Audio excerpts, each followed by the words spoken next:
All right. So are you running your business, or is your business running you? I ask this question to hundreds of contractors whenever we start working with them to understand, what systems, what processes do you have in place? How is your business running and operating? And I get just all sorts of answers all over the place. Today I'm going to walk through how I built JobTread out of a needs basis running a construction company.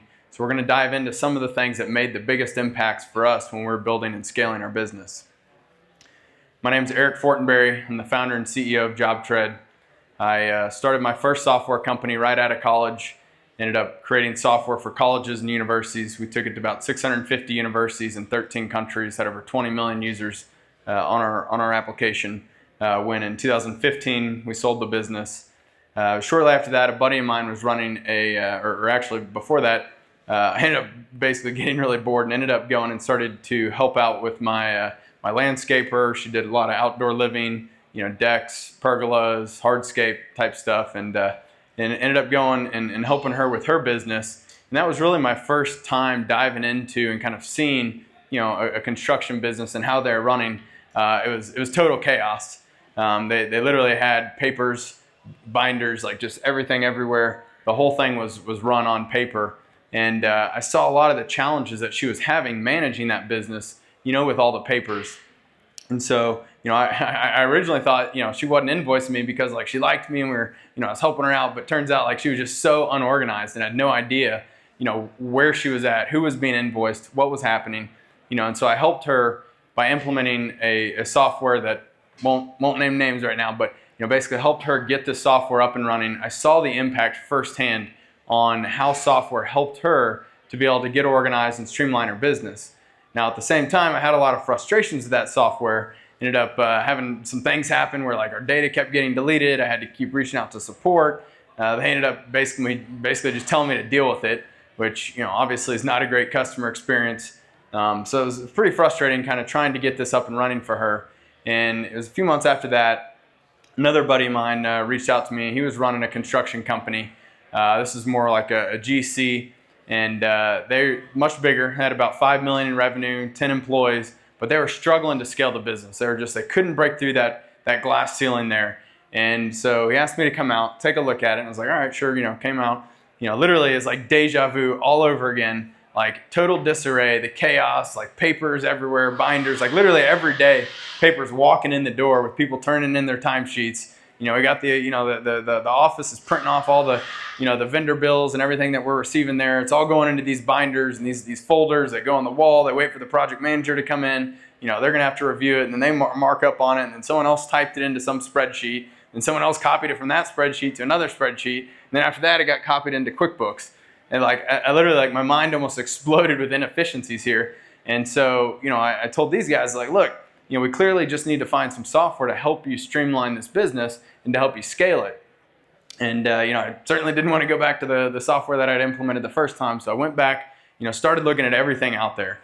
Just the list goes on and on, made a full-blown spreadsheet, analyzed everything. But at the end of the day, I struggled to make a recommendation for these guys.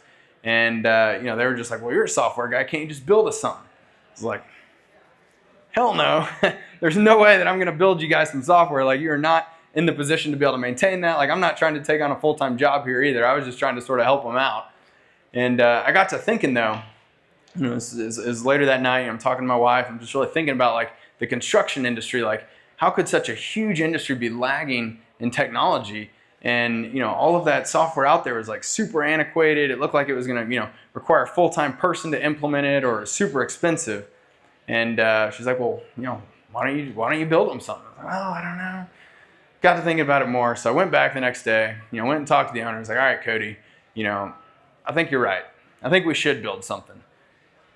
But I got 3 conditions. One, I take over as CEO so that everything I do, I can hire, I can fire, I can put in the right processes, the right procedures. We can right the ship. I have that full ability.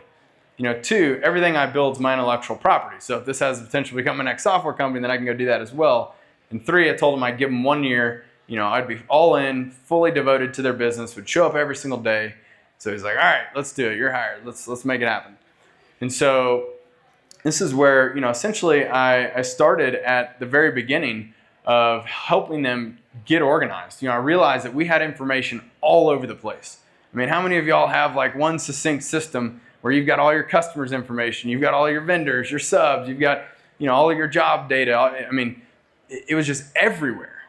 And so I took the time to say, okay, we got to rein all this in. We got to get all the information into one place. And I started trying to analyze their historical data and their performance to try to understand how they were selling their jobs, how they were running their jobs.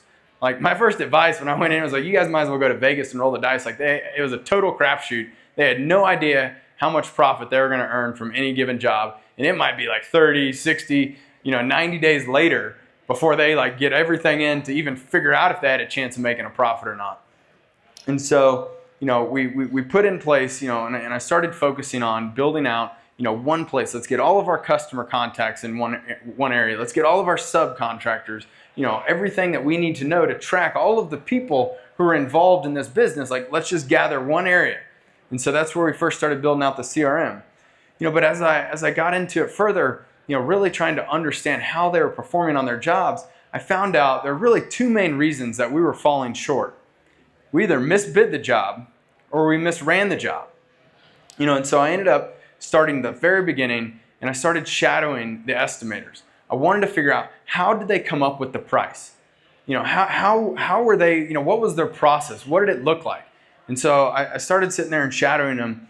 And, sure enough, I found out some of them were literally just pulling numbers out of thin air. I don't know where it came from there. Some of them were trying to write down what they thought the cost would be on the back of an envelope and then coming up with some number, But the reality was only a couple of them were even like putting together a detailed scope of work.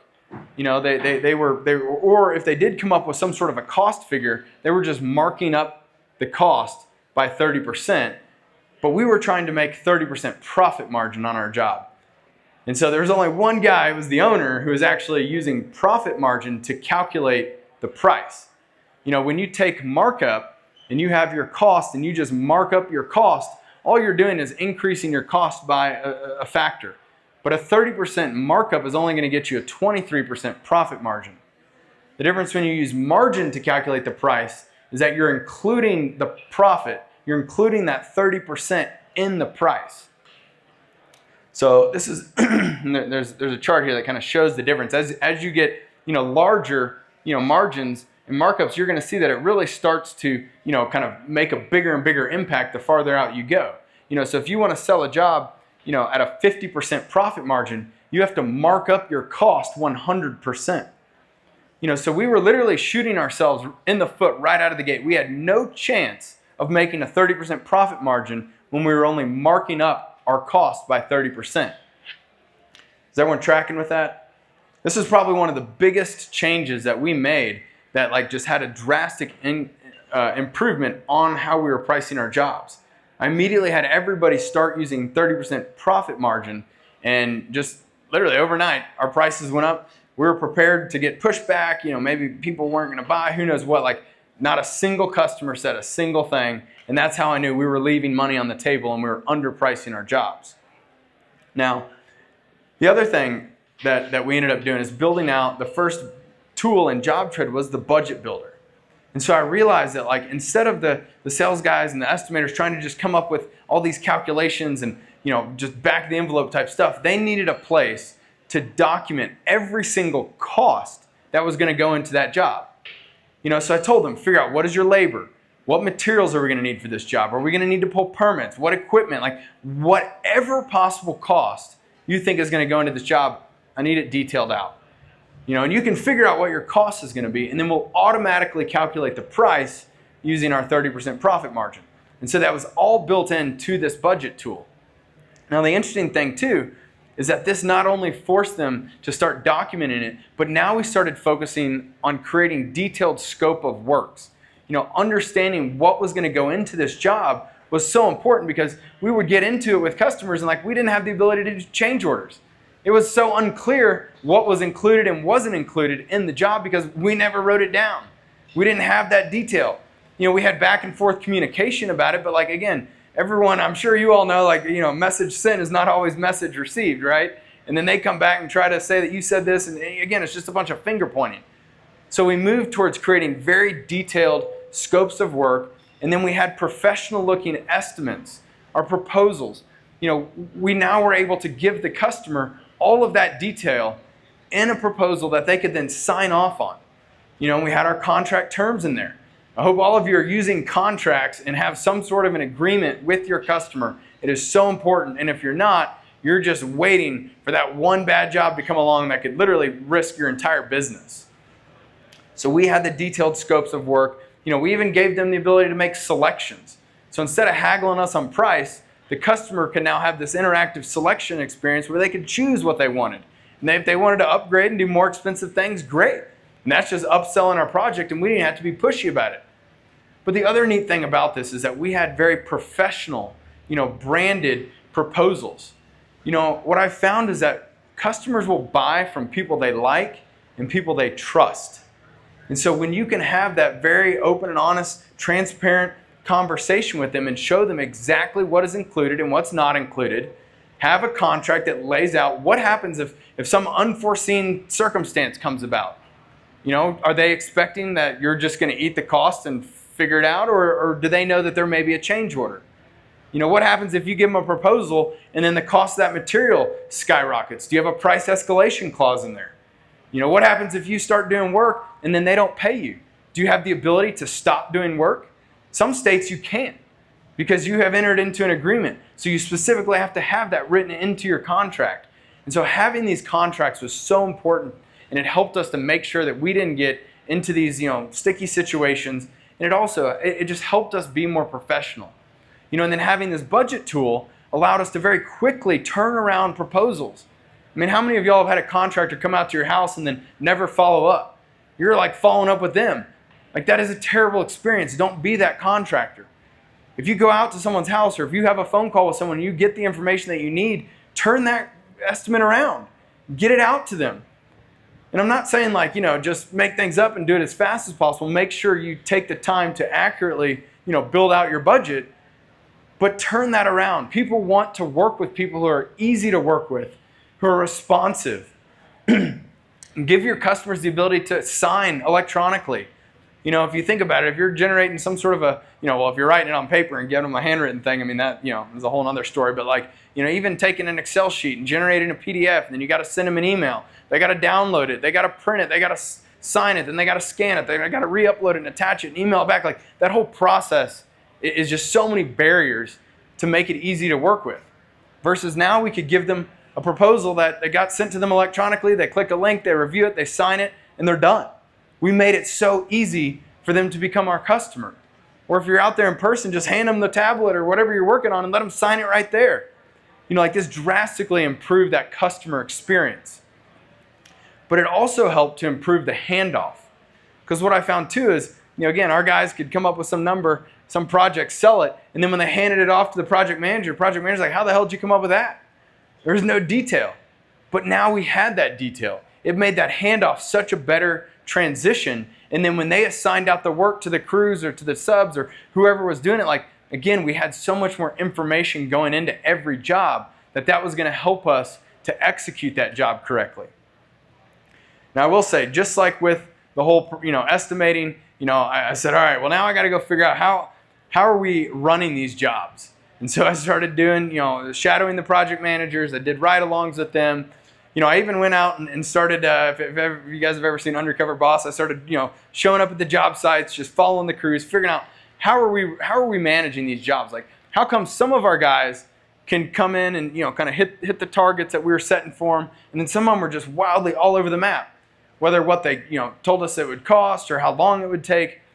And I'll never forget this one time. So I show up at the job site. It's like 7 a.m. Maybe it was 8 a.m. I was expecting the crew to start at 7, so I show up at like 8. They don't end up showing up to the job site until 9. So turns out they went to Home Depot. There were 3 of them. They all went to Home Depot to pick up the materials. All right, first problem is I should have had all the materials on site, ready to go. Don't need my team and the entire team wasting their time at Home Depot shopping. I'll own that. Or even if I would have at least just put in the order there, but again, mistake on my part, I'll take it, fine. But come 11 o'clock, they decide they need some more materials.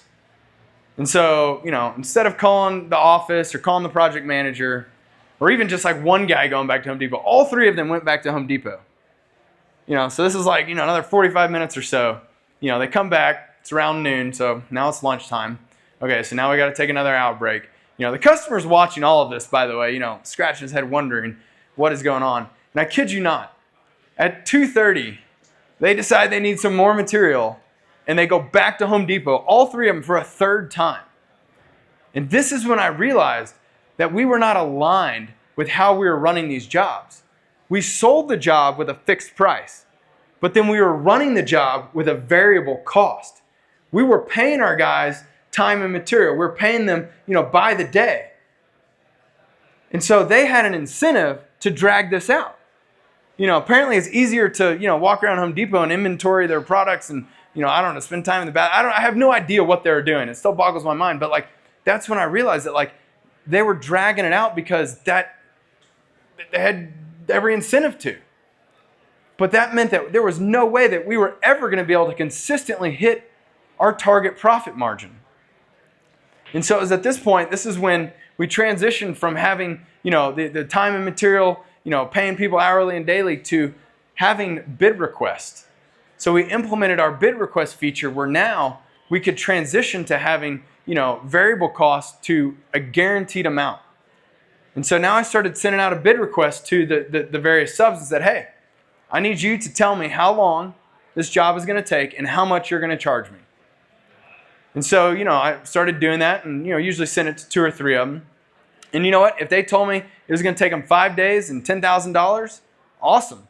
I take $10K, I plug it into my budget, adds my margin on top, I go sell the job. And then when customer approves it, one click, create that bid request right into a work order. They're getting their 10K, they're off to the races.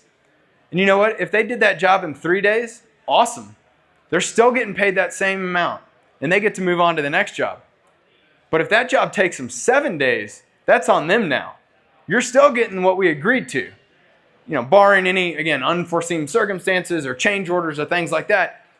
But the funny thing that happened here is that not only were we able to now lock in our cost, but we started having way more accurate job budgets.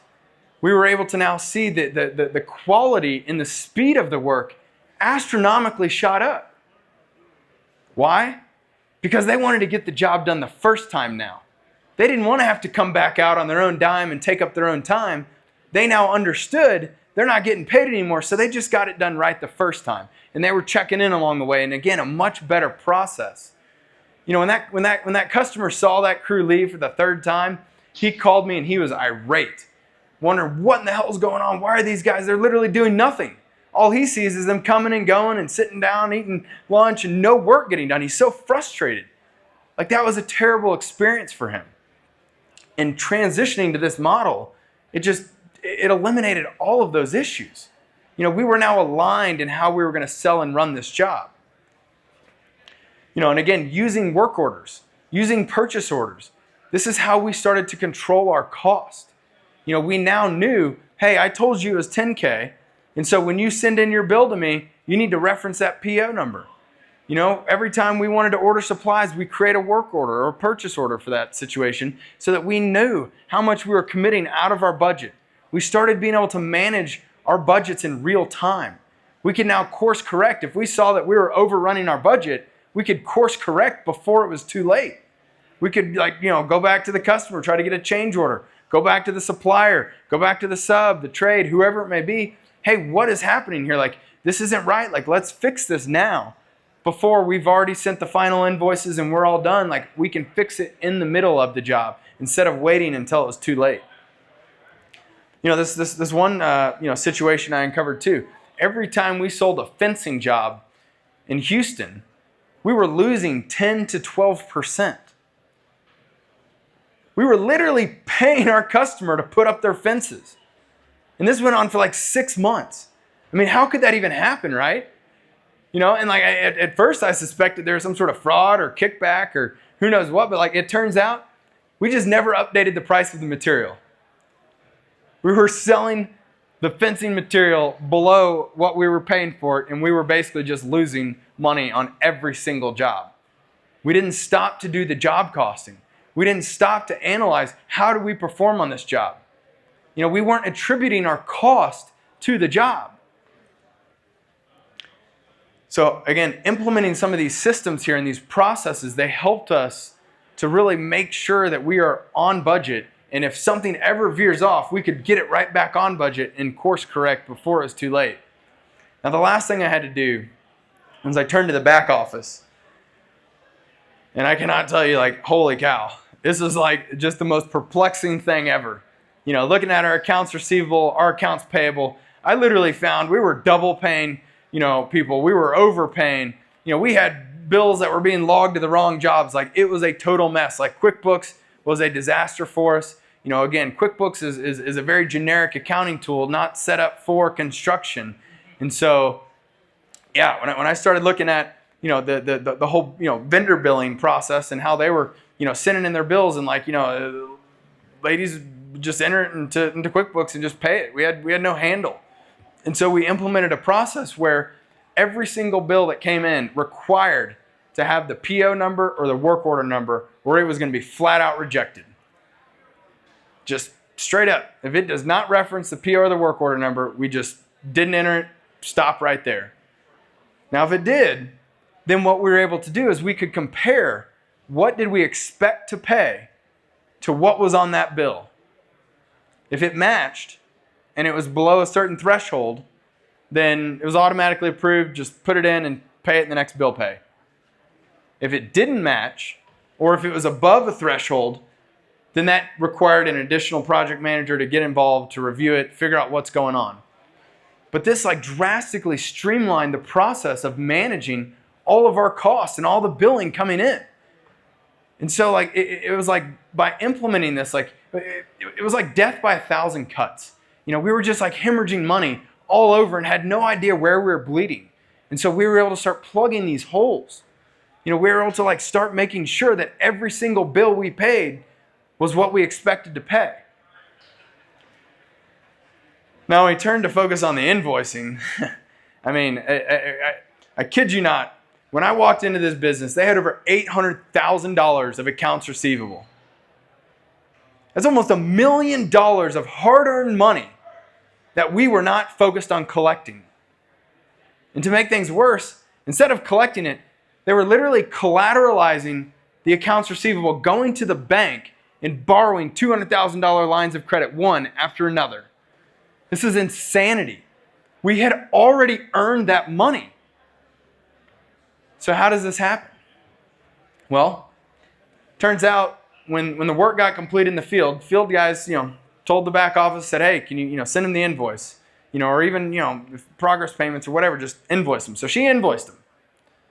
But then she just assumed that the project managers were going to follow up and make sure that we got paid and that they were in communication with the customer.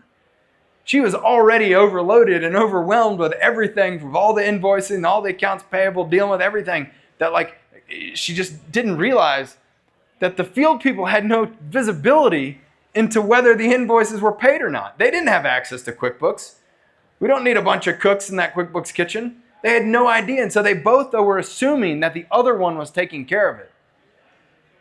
That is not a good way to run a business. As business owners, your number one most important responsibility is to make sure that you are getting paid for the work that you are doing. And if you're not getting paid, you can't pay your people, you can't pay your bills, you can't keep the lights on.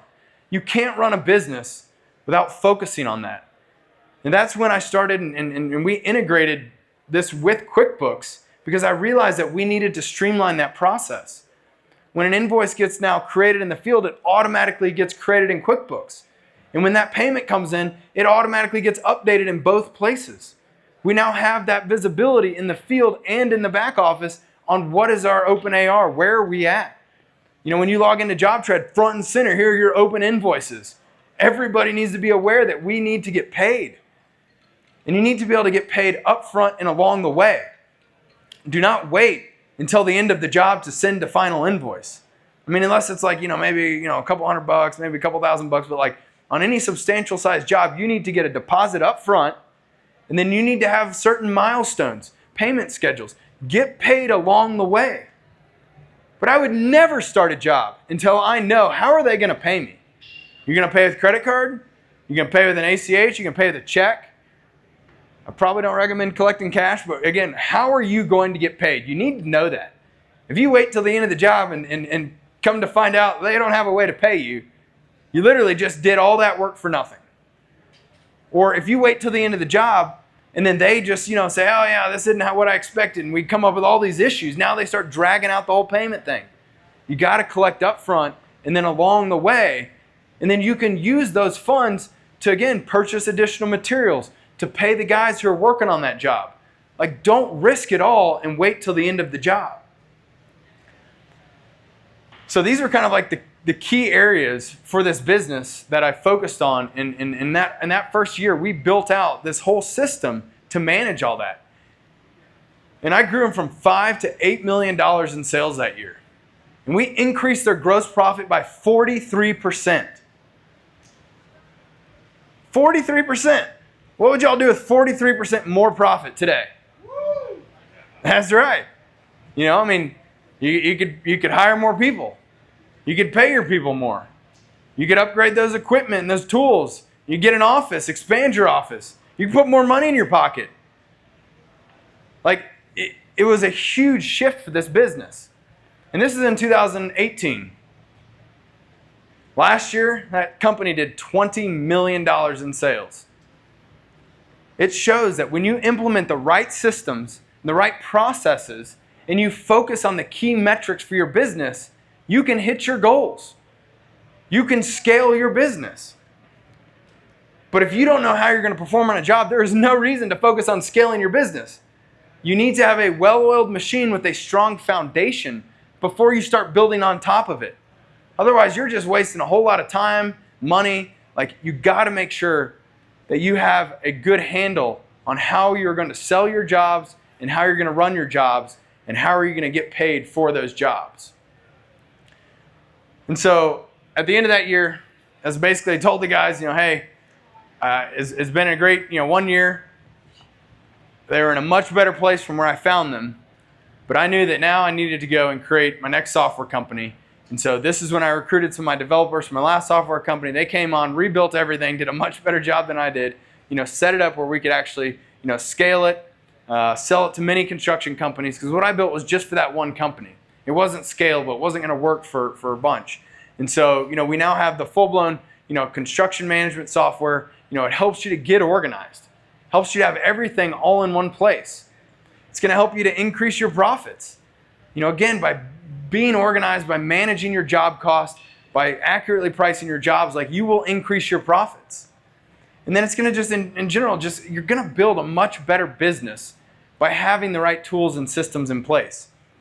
And I won't go into all this, but again, JobTread, can help you with your sales, your estimating, all of your project management, from scheduling, job costing, the daily logs, having all of your photos and files organized into one place. All of your job finances, again, everything that we talked about financially, like being able to have that organized and being able to manage that in real time is a tremendous benefit. And then providing that customer experience, making sure that they have a great experience from the moment they reach out to you through your website or they call you, all the way through to the very end. Your goal needs to be to earn a 5-star review from them, to get them to be a reference, to get them to record a video testimonial for you. Which, by the way, at the end of every job, you should be asking your customers, hey, do you mind if we recorded a quick little testimonial about how this job went? Like, what were you looking for? Why did you purchase, or why did you hire us? Like, what was your experience like? Walk us through the final product. And when they do that, they're saying how great of an experience it was, and that is just marketing gold for you. So go into every job striving to earn that 5-star review, provide that amazing customer experience. And that's what JobTread, or really just, again, any, construction management software, like, have something in place. Whether it's JobTread or something else, like, you owe it to yourself and to your business to put that in place. JobTread, we've been rated #1 construction estimating software, the #1 construction management software, and this is all based on our customers' reviews and ratings, customer satisfaction, usability, again, tons of accolades out there. You can go Google our reviews. We got tons, hundreds and hundreds, of deck builders are on JobTread. I mean, these, just some of the names that, we threw out there. But again, like we have tons of, all sorts of different types of contractors using this, from, outdoor living, to remodelers, interior, exterior, to home builders, to GCs. Like, this is specifically designed for any construction jobs-based business. This can help you, as long as you're running construction jobs, this is very specific to construction. So before I show you a quick demo, I mean, one thing, we do have a promo here at CDX. We're offering 50% off your first month. So for $100, you get in there, you try it out. If it's not a good fit, you can cancel it anytime. We got a 30-day money-back guarantee. We don't want your money if it's not a good fit. We want to earn your money. And again, we've already kept our price as low as we possibly can. It's $199 a month. That includes your first user. As you add additional users, they're another $20 per user per month. If that employee isn't covering $20 a month, then you probably shouldn't have them employed at your company. It's our goal though is to make this as affordable as possible. Our mission is to help construction companies to be able to better grow and scale their businesses. And the way we're doing that is by getting this into tens of thousands and eventually hundreds of thousands of contractors' hands. And to do that, we have to keep it as affordable as possible. There are a lot of other softwares out there that will basically price gouge you and charge an arm and a leg. Software does not need to be expensive. It should not be expensive. I'm very much against that. Sometimes they'll put them into feature tiers and make you pay the most money for all the features in that high-end bucket. Like, I don't believe in that either. I want you to have every feature that we develop. I want you to have that, because that's how it's going to help you grow and scale your business. So we really like our pricing model here. So I'm going to just really quickly here, we'll go through and kind of show you a quick little overview. Everything is all right here. So this is your home dashboard. So you've got an activity feed showing everything that's happened across all your jobs in real time as they're happening. It's just automatically updated. You don't have to refresh the page. We can see all of our active customer jobs right here.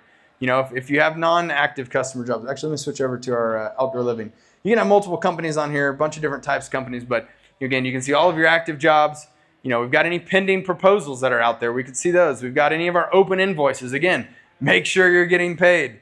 We can see all of our vendor orders, so work orders, purchase orders. If that vendor hasn't accepted it, it's going to stay pending until they do.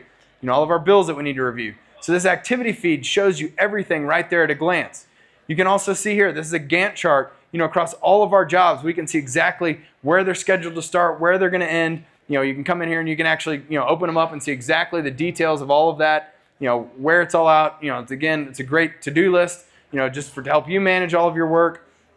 Again, all of our customers, our leads, this can automatically get populated from your website. If you want to use like the Kanban view to manage your pipeline, like here's all of our new leads. We tried to contact them, we set the appointment, we're ready for design, maybe we lost them. Same thing with all of our jobs here. Like, we could see all of our jobs. Like, you can completely customize all these views. Maybe you want to manage your pipeline. Here's our estimating.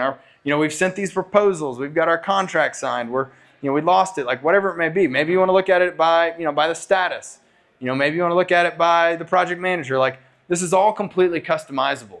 We designed this to be able to meet the needs of various types of businesses. And so in order, for us to do that, we didn't want to hard code any of this. We wanted to allow you to collect the data that's important and relevant to your business. And so this lets you set that up and do that.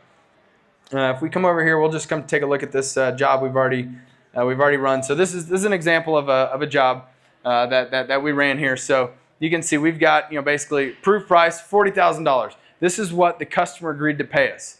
We've collected so far $6,300. Our remaining balance $33,000. Our cost to complete, we got another $7,300 that we're gonna have to outlay. Our projected profit $17,000, 44%. So at a glance, as a business owner or as a project manager, I can come into any job and see where we're at. Now I've got a bunch of other additional information. Whatever fields and data you want to collect about that job for reporting purposes, for tracking purposes, you get to customize that. We can see who all has access to this job. If they're, you can have one or multiple customer contacts. You can have all your employees, your workers on there, all of your subs, vendors, suppliers. They're all right there. We've got the weather. We've got a map. We've got any action items. And again, this is just a feed of all that activity that's happening on this job from the very moment that it came in. We have a detailed activity feed with the history of what has happened there. Now, the most important thing about any job though is building out that budget. And this is where we started with JobTread, is building out the budget. And so, again, we can open this up and you can get into as much detail as you want, or you can keep it, very simple, but this is where you're going to be able to see all of your cost, all of your estimating data is all right here. Maybe I'll actually just real quick, we'll go over here, we'll create a new job. Let me show you how fast this is. I can come in here, let's just say this is our CDX, demo. We're going to create a job. Again, we can customize these fields. I'm just going to skip past it. So let's say we want to build out we'll just do a simple deck build here. So again, I already have all of that information in my catalog set up as a template. And so I'm just pulling that from there.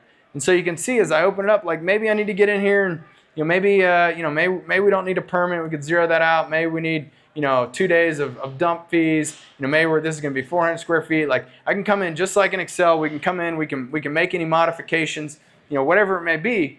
I'm essentially setting up this budget so that we can manage all of that. If you wanted to have different margins for maybe your materials versus your labor, you can do that on a one-off, basis, or you can have it all the same. It's up to you. But once you've built this, I can now come over here and I can create a new document. This is where I'm creating my proposals, my change orders, all of the invoices, the vendor orders, everything gets created through these documents. So let's just say I'm just going to do a proposal. We're going to select everything on it, create that. And so this is already set up. This is what the customer is going to see. It's well branded. In my opinion, I'm not a big fan of sharing all of your breakdown of your labor, your material. If you really wanted to, you could say, here's all the materials. If you wanted to give them a price, you could do that as well. Or you could hide the price, just, however you want to do it. You got a lot of options, but the neat thing is this is where you can give them those selections. Let the customer pick and choose what they want to buy. Don't just assume they're going to want the most, expensive or the cheapest. Let them control the budget. So you can see here, this has got a range. So let's say we're going to go with, maybe we'll go with the Voyage, the Decorator's Voyage there. And if they want to, browse through the photos and check them out, they can see all that. Again, we got our, let's go with our, we got some railing choices, we got some optional upgrades. You see here, they still see a range because we haven't selected all of them yet. We're going to go with this ALX contemporary railing. So it looks like I'm at 21,000 now. Maybe you know what? I see I've got my built-in homeowner financing, so I can see how much more, each little additional add-on. Let's go ahead and throw that in there. It's another $20 a month. Another, a little bit. So again, like you're giving the customer the ability to control the budget. So instead of haggling you on price, trying to get a discount, hey, if you can't afford that, no harm, no foul. Let's just go look at some of the different options that may be a better fit for your budget. Or let's not add those add-ons. We could do that later or whatever. It's just a much better experience. But again, now they feel so much more part of the process. They feel like they understand what's going to go into this job because you've given them the details. You've given them the ability to create, this experience with you instead of it just being a static piece of paper that they can't modify and adjust. Like, this is such a better experience. Again, you got your contract in there, collect the signatures from one or multiple people. But as soon as you send this off, this is now they're going to get an email. They can just click it. It takes them straight to the customer portal. They can review it. They can make their selections. They can sign off on it. From that customer portal, they can also, if you share it with them, they can see the schedule. You can share the photos with them. That you can share all of the daily logs if you want. You can even let them pay their invoices through there. Like, it gives them a great way to, again, be involved in the job. You're providing that transparency. Instead of them calling you every single morning wondering who's coming out and what work's going to be done today, let them check it. It's a self-service type thing. If they have questions, let them send messages through there.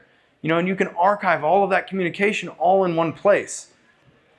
We'll just switch back over to this other job here. So, again, once you have that budget, you've got your approved cost, and then and you have your approved price.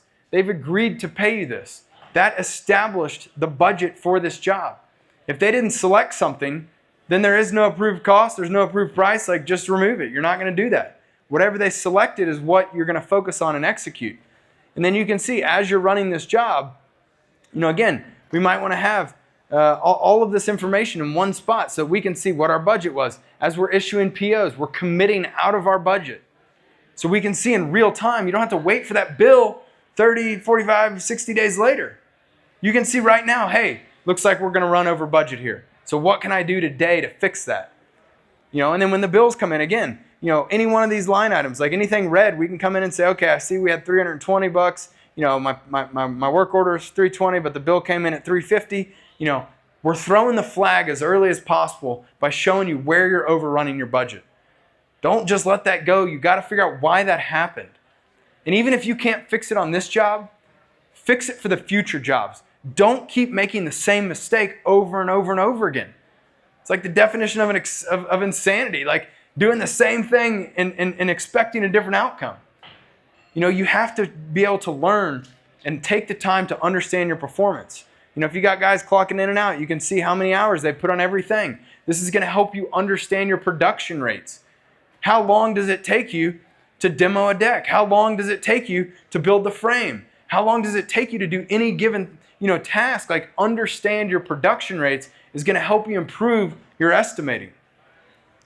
And then again, once you get all your, you're ready for your invoicing. You can come in here and again, this whole thing is very customizable. Maybe we want to just look at our invoicing, so we can see our approved price. How much have we invoiced? So we had of the 40, we've invoiced for 15, we've invoiced 39% total. Looks like we just have a change order in there that we hadn't done yet. We've got our collection, 6,300. I got 9,400, in receivables. I got another 24,000 that I need to go invoice. Again, you can keep track of where you're at.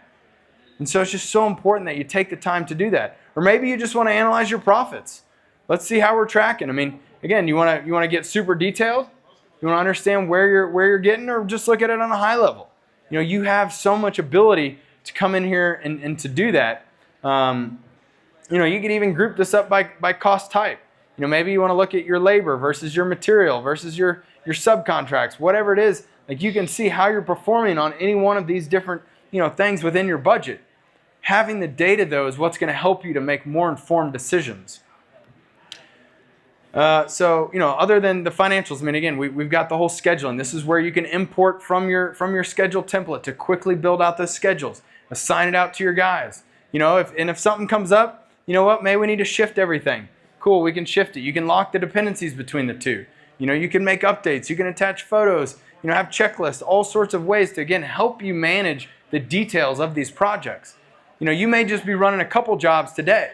When I first took on, that construction company, we were managing around 10 concurrent jobs. When I left a year later, we could manage 70 to 80 concurrent jobs. And the way we did it was being organized and being able to have the visibility and knowing when a job is getting off track. That's where me as a business owner needed to go focus my time. I don't need to focus my time on all the jobs that are running well. Things are going good, on track, budget-wise, on schedule, customers happy. Great. I don't have to worry about those. It's the ones, though, that are getting off track that you need to focus on.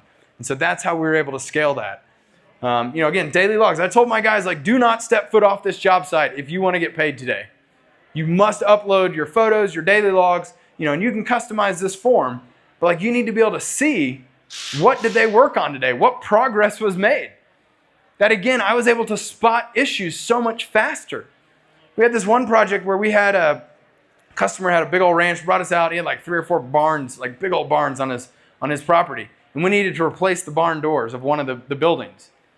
Awesome. We go out there, replace the doors. They look great. Let the customer know we're done. He's like, yeah, that looks awesome, but that's the wrong building.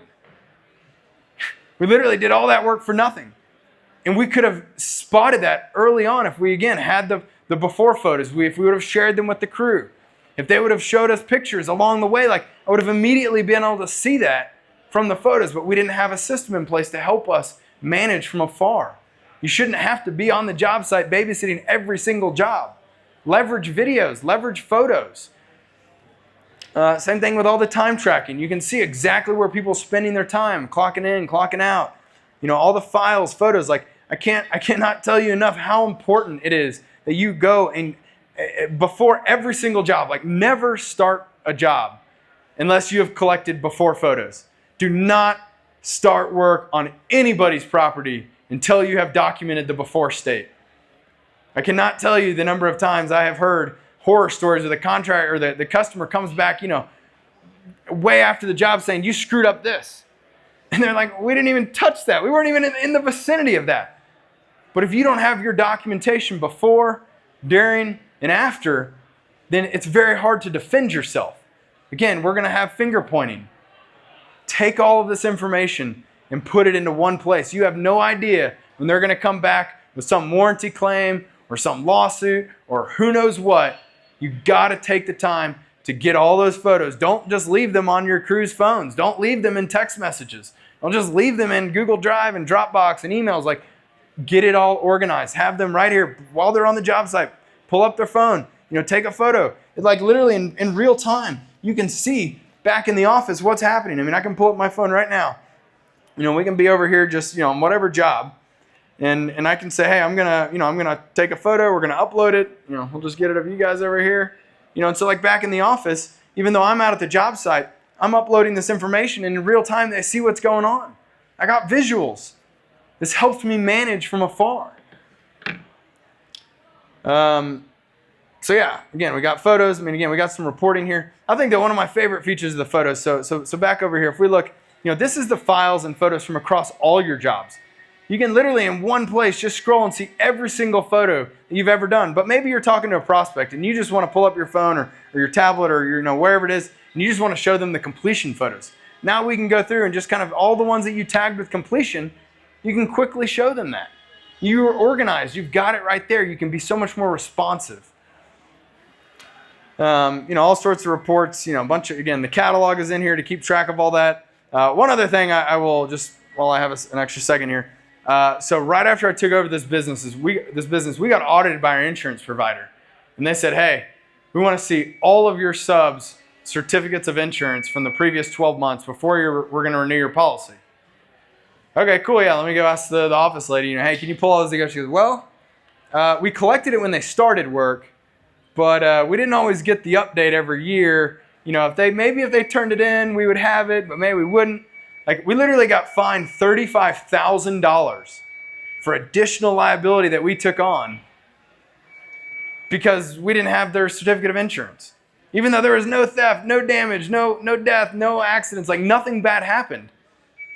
That was just additional liability, and they nailed us, and we had to come up with $35,000 cash before that we could renew our policy, or we're gonna have to go back out to the market. I mean, again, that's just crazy. So now in here, again, track your subs and their certificate of insurance. When does it expire? Keep track of that so that you can get an update.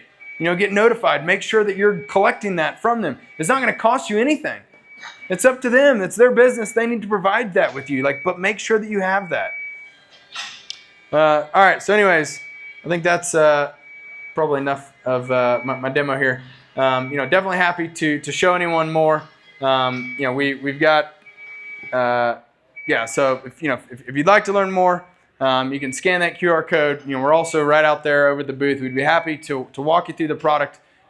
As much you'd like to see. Again, we have that 50% off your first month. If you want to try it out, I can tell you firsthand. Like, I have seen thousands of businesses that are using JobTread and the impact that it's making firsthand on their business. I mean, I have seen this thing save people's businesses. Hell, I've seen it save some of our business owners' marriages. Just being able to have a much better, more time for you to focus on your family, because you have streamlined your operations, your day-to-day, like this can really work wonders for you. So I do encourage you, to check out JobTread, or, again, just review all of the software, all of the processes, all of the systems that you have in place to make sure that you are operating as a well-oiled machine, because that's how you can do a better job running your business and not letting your business run you. Thank you all.